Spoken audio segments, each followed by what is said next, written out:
And the piece we're talking about this month is all about the changing face of a modern-day Norwich landmark, the Westlegate Tower. Here's an excerpt.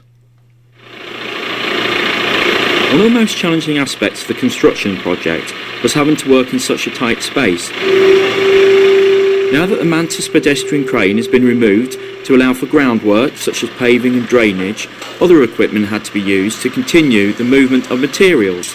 Here we see Gary Harris, the machine driver, skillfully operating a JCB telescopic 4x4 forklift. This model has a maximum lift capacity of 4 tonne and a maximum lift height of just under 17 metres.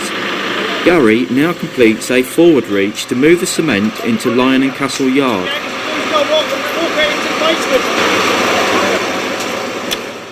A small clip from a film about the reconstruction of the famous Westlegate Tower. You'll have seen it on Westlegate in Norwich. The voice you just heard, the man who made the film, Chris Skipworth, is in the studio with us now. Chris, good afternoon. Hi, Matthew.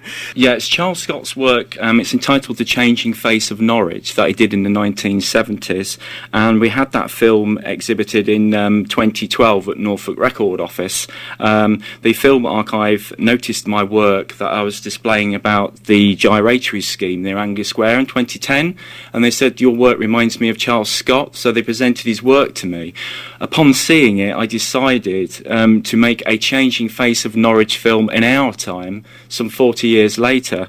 I was particularly drawn to the construction work that was featured in this film around Grapes Hill, the Anglia Square, the flyover, but also Duke's Palace Bridge as well. So you get a comparison between the film that I've done about Westlegate, which is focused on about 6 or 7 areas, and you get that comparison between the construction work then in the 1970s. I mean, if you look at the equipment, if you look at the health and safety, you know, the whole thing is just so much changed, not only Norwich, but actually construction methods and techniques.